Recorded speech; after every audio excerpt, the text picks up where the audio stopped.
figure this out. I'm very technologically challenged. First of all, Max, thank you so much. Also, thank you for that 10-minute video between Emma and me, because she's obviously getting straight A's in public speaking. I haven't taken public speaking in probably 35 years, just want to say that. I'm here to tell you a little bit about my work and what has happened to it in the last 10 years. It's been through a pretty big transformation, even though I see it as being very related to one, it's a very natural progression of what happened. I also, before Emma spoke during the break, I was saying to Max that I was feeling very raw and that I hope I wouldn't get up here and start crying. The speakers this morning and the videos this morning have really moved me. And I think in conjunction with yesterday working at it, Occupy Sandy in the Rockaways, I'm just really quite overwhelmed by this topic, dream big, then do something, the power of one, the power of all.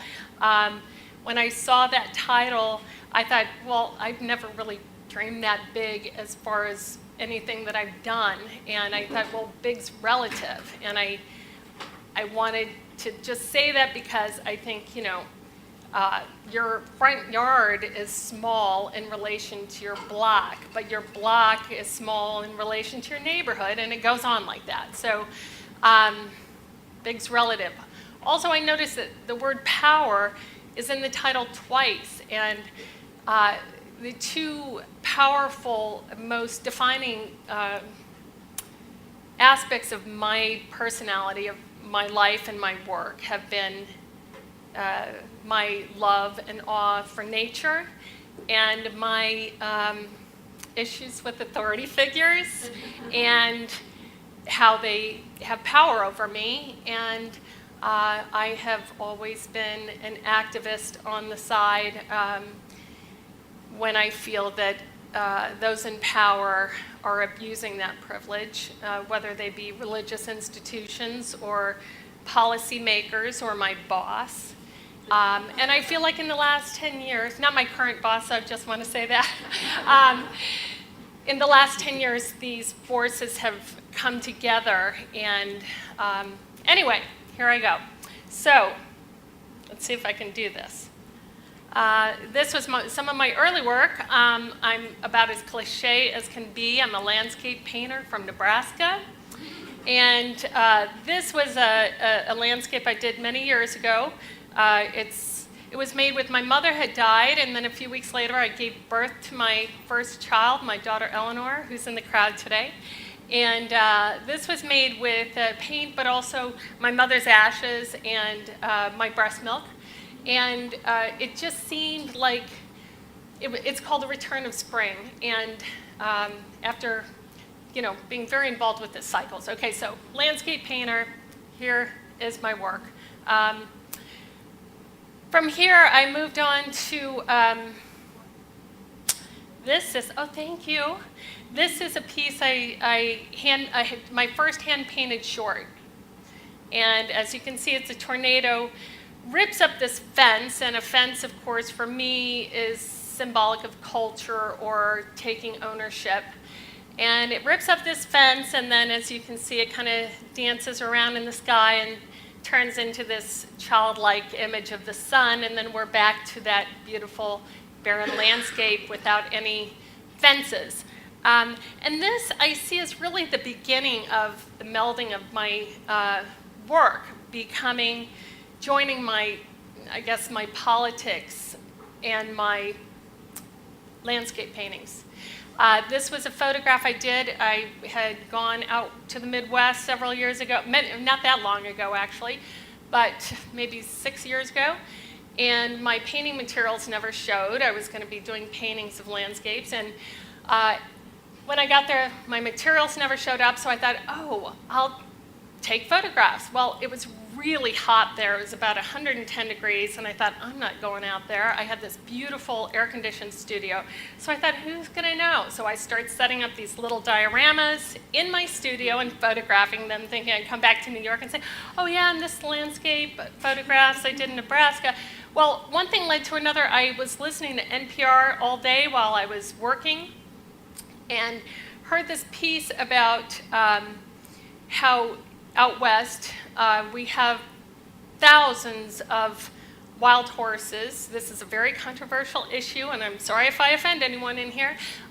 Many wild horses roaming on our public lands, the lands that our tax dollars support, the land that has been set aside for us, for wildlife.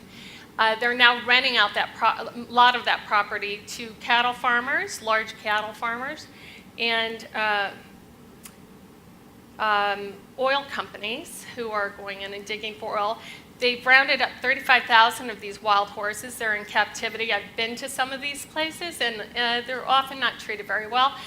I started incorporating horses into my dioramas, and then I came back, again, another diorama, came back to New York, and I thought, I'm not getting my message across, so I made a movie. It's a hand-painted 3-minute short. It took me 3 years to make, but these are just some stills from it. And you know, you can see the rest of it on maggietobin.com if you're interested. Okay, so that was kind of the beginning of my work really coming together.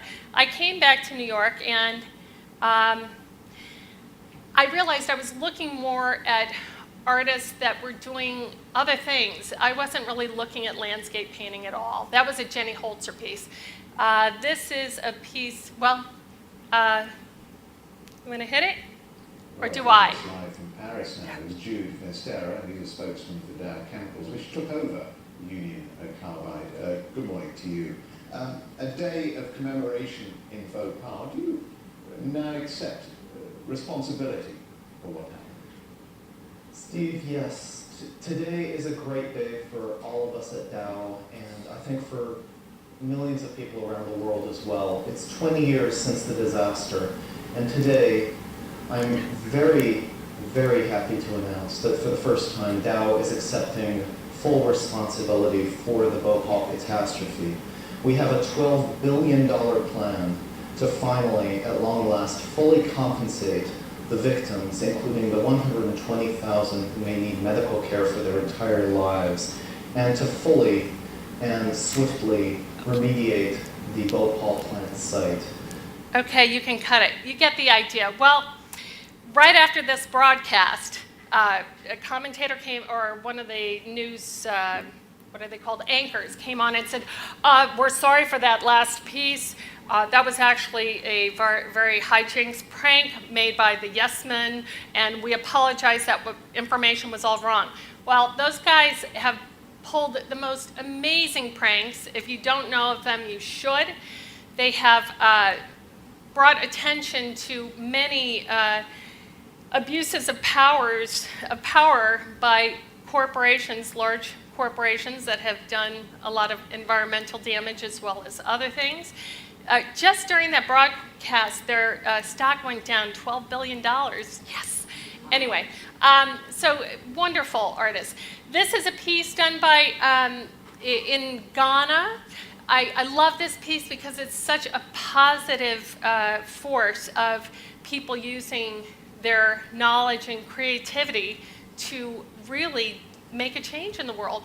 This little village in Ghana had no electricity, so these guys thought up, hey, let's build them a merry-go-round, let's harness that power, and sure enough, they have electricity in their entire village now. And the kids love that merry-go-round. This is my neighborhood. This is where I've been living for the last 5 years. As you can see, when I first moved there, it was disgusting. It's a lot better now. When I first moved to this neighborhood, I realized they had no trees. We were completely overlooked by politicians. We weren't getting our fair share at all because it's a large largely new immigrant population living there. There's no unified voice at all. So anyway, this is a lot around the corner from my house. And we kept writing letters, calling. I got a couple people involved with me. Most people didn't want to get involved. Before this, I just want to say I started a little group called West Kensington Action Group, and it was basically me and my daughter, who was 5 at the time, she's out here somewhere, and my son, who is 3. And we went around door to door this was pre-Million Tree campaign that Mr. Bloomberg has instilled, and you had to have signatures from people if they wanted a tree in front of their house. Many people in our neighborhood did not speak English, so we go and, point to trees, try and explain, you want a tree in your front yard, get them to sign a piece of paper. So that was really our first beautification project. Anyway, we also were trying to get the owner to clean up this lot, or to get the city to pay attention and tell the owner he has to clean up his lot. Nothing was happening, and this is a very long story, which I later found out that the owner of this lot was, shall we say, in bed with the head of our community board, which I also serve on. Anyway, so we got together and we painted a big mural, stretched it out across the front of the lot, and then wrote a sort of our mission statement saying, we want this lot cleaned up. We've asked so many times. Enough of this. So it was a public humiliation. Well, it was cleaned up in three days. And I thought, wow, this is great. We're getting somewhere. After that, we had a seed bombing party. And we made seed bombs, which you take, we used indigenous wildflower seed, mixed it with mud, and threw them into the lot, planted some flowers, because it was all locked up. This is part of my community. Within Kensington's boundaries, we have no park at all, and we have no public space. And it's been very difficult because we see things happening in surrounding neighborhoods, and we're not getting any of it. Anyway, this is where people play. These are some kids on a Saturday morning doing Mexican folk dancing. Here is, this is where they play every Friday night for 20 years. This is a group of Ecuadorian guys in the neighborhood that get together and play in the street and this parking lot, because they have nowhere else to do that. Some of the gang. Okay, this was a big empty spot in the middle of Church Avenue. I mean, come on. So I'm looking at that triangle. We really don't have any space available for a park, but I thought, well, this is something. So we petitioned, we rallied. Sorry about the photograph. I never thought I'd be showing it to anyone. And, well, we put up such a stink, also because, well, I'll get back to that. We really made a lot of noise, and this is what we finally got. Granted, there's still no benches there, because they don't want to install benches because they say, oh, people will sleep on them. It's like, well, people will sit on them too. Anyway, this is what we got. This is the green space we have, and I'm not done with this, because we could do more. Okay, then we, of course, had a party after we got that little green space, and this was just a bunch of locals, West Kensington Action Group. So here is the community, and that was a great party. The next day, I had invited our councilman to come, whose name I will not say because now he's moved up in the ranks and you all know who he is, but he called the next day after I sent pictures because he said he would come to our party and say a few words. Well, he was a no-show, of course. He'd never been, I don't think he could find the neighborhood, even though it was in his district. But the next day, I sent him some pictures, and he had the nerve to call me and say, you know, could you get some of those folks together for a photo op? And I was like, you missed your photo op. You know, I was so offended. Anyway, a year later, made an even bigger party. This was incredible, the Kensington World's Fair. I designed this poster. And got, you know, like I said, we have just an incredibly diverse community. And this was the World's Fair. Much bigger, much better, incredible. Had a great time. That's Slavic Soul Party. Another project, Kensington Trash Mob. I thought this up because, as I showed you, we don't get a lot of the services other communities get because we don't have a unified voice, though we're working on it. And we created this, the Trash Mob. I send out a tweet or a Facebook post, and we just invade a space. And instead of dancing like a flash mob, we pick up trash. And we have a great time. And it has grown. There's now like 30 of us. And this was one night we were trying to encourage people not to litter. If they don't join the trash mob, at least pledge to not litter. So they've got their I pledge to not litter bands that they're all holding up, as you can see, on their wristbands. Okay, this is a piece by Banksy. I really like this piece. And this is something called Parking Day. I don't know who's heard of this, but it's a Friday in September. It's gone on for years, maybe 5 years now. It's international, all over the world, where you take over a parking spot. It's about trying to bring more green space to very densely populated areas. These are some examples of different parking days around. And you do have to pay the meter, because you'll get a ticket.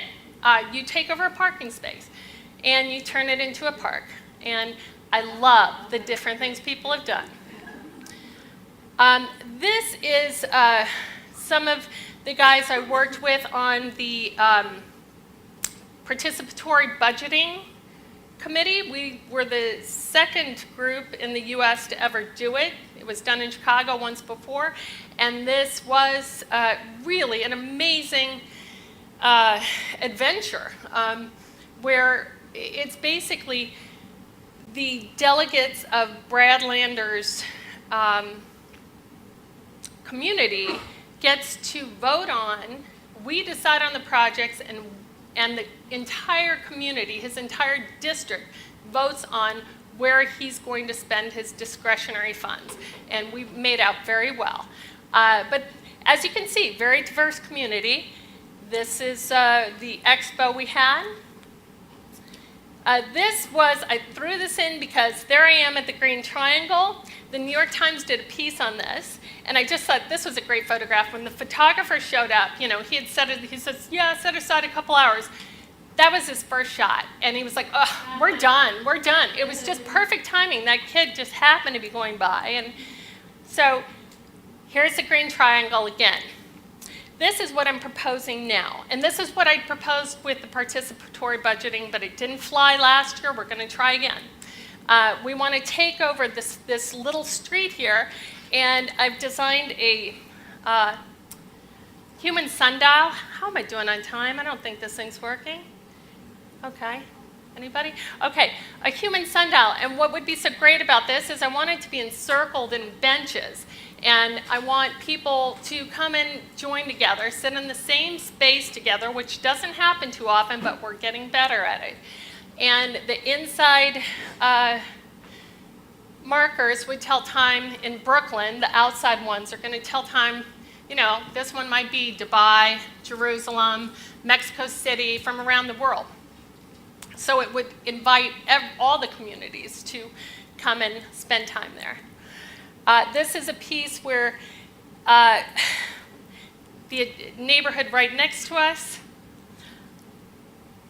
had a big empty boulevard, and the city went in and spent lots of money and put in 4 blocks of trees. Well, the community hated it. They were like, we can't double park, da-da-da.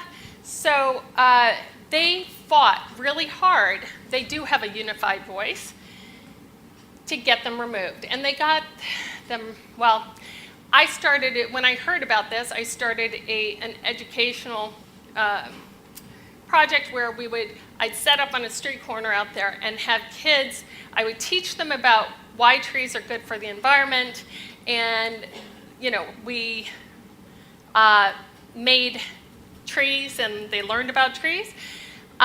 They did remove all those trees, and I snuck in the middle of the night, incognito, because they have cameras everywhere, and I painted these tree shadows, and then I posted these signs all over the internet, and it's called Our Tax Dollars at Work, because I'm sure putting them in and then taking them all out 8 months later was millions, a couple $1 million. It's 4 blocks. So I put in the shadows just as a reminder, and I want to say I'm not a vandal, that it was waterproof paint, washed away. Okay, this was my petition on change.org. I have to move very quickly now. We have a very loud mosque on my street corner. We had been petitioning for years to ask, well, first we had asked them nicely. We tried to meet with them. They ultimately said the law's on our side because there are no laws for religious institutions to keep quiet. This is a yeshiva across the street, which has been it's active. They have classes there every day with children, but they boarded up their windows 10 years ago to try and block out some of the noise. So it hit me one day, I've petitioned, I've been nice, I've tried letters, and then I thought, you know what, let's try something. Oh, and I'd also enlisted politicians, but nobody wanted to mess with that vote. It's very unpopular to ask religious institutions to do anything. So I was friends with some of the guys on my community board that happened to be on the board of this yeshiva, and I said, hey, could I paint you guys some murals in those boarded up windows? They were like, yeah, sure. So I painted open windows. This one's got olive branches, the lotus flower, and sure enough, the next day, the volume went down, and it's been like that. It's been so peaceful and beautiful. And I just want to say, too, about that petition. Many of my Muslim friends on my block and my family, they signed the petition, too. They were all over that. Okay. And with that, I just want to thank you all.